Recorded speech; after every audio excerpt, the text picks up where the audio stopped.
দীর্ঘ ১৬ বছর ৩টি জাতীয় নির্বাচনে সেনাবাহিনীকে কার্যকর ভূমিকায় না রেখে প্রহসনমূলক ভোট আয়োজন করেছিল ক্ষমতাসীন আওয়ামী লীগ। সেনাবাহিনীকে কোণঠাসা করার ফলে এ সময় নির্বাচনে স্বচ্ছতা ও ন্যায্যতা মারাত্মকভাবে ক্ষতিগ্রস্ত হয়েছিল। ১৬ বছর পর এবার সেই হারানো ক্ষমতা ফিরে পাচ্ছে সেনাবাহিনী।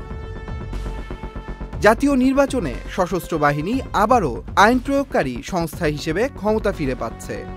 নির্বাচন কমিশন ইসি গণপ্রতিনিধিত্ব আদেশ আরপিও ১৯৭২ সংশোধনের মাধ্যমে সেনা, নৌ ও বিমান বাহিনীকে আইন প্রয়োগকারী সংস্থার অন্তর্ভুক্ত করার উদ্যোগ নিয়েছে। নির্বাচন ব্যবস্থা সংস্কার কমিশনের সুপারিশে এবং রাজনৈতিক দলগুলোর দাবি অনুযায়ী এই প্রস্তাবটি অনুমোদন করা হয়েছে। নির্বাচন কমিশনের এই প্রস্তাব রাষ্ট্রপতির অধ্যাদেশ জারির মাধ্যমে বাস্তবায়নের পথে। আইনটি বাস্তবায়িত হলে নির্বাচনের সময় সেনা সদস্যরা পুলিশের মতোই নির্বাচনী অপরাধের জন্য কাউকে বিনা পরোয়ানায় গ্রেফতার করতে পারবেন। নির্বাচন কমিশনার আব্দুর রহমানেল মাসুদ বলেন, জনগণ সশস্ত্র বাহিনীর উপর আস্থা রাখে। সেনাবাহিনীর কার্যকর উপস্থিতি সুষ্ঠু নির্বাচনের নিশ্চয়তা দেবে।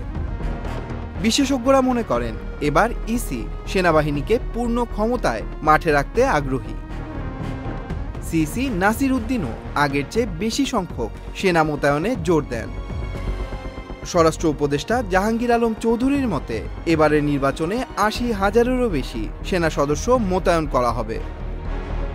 বর্তমান সেনাপ্রধান জেনারেল ওয়াকারুজ্জামান সর্বশেষ অফিসার্স অ্যাড্রেসে সেনা সদস্যদের আইন অনুযায়ী নিরপেক্ষভাবে দায়িত্ব পালনের নির্দেশ দিয়েছেন। সেনাবাহিনী জানিয়েছে, নির্বাচন কমিশনারের নির্দেশনা পেলেই তারা অবাধ, সুষ্ঠু ও নিরপেক্ষ নির্বাচনের জন্য সব ধরনের সহযোগিতা করবে। এর আগে নারায়ণগঞ্জ সিটি নির্বাচন অথবা সিটি কর্পোরেশনের ভোটে সেনা মোতায়েন চেয়ে নির্বাচন কমিশন চিঠি দিলেও সে সময় সরকার সাড়া দেয়নি। অনেক সময় সেনাবাহিনীকে শুধুমাত্র সেনানিবাসে রিজার্ভ ফোর্স হিসেবেও রাখা হয়। এর আগে ছবিসহ ভোটার তালিকা থেকে শুরু করে এনআইডি প্রকল্পে অবদান রাখে সশস্ত্র বাহিনী।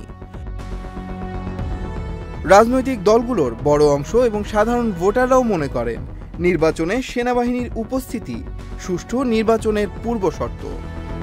Tanmoy Mahmud, channel I online.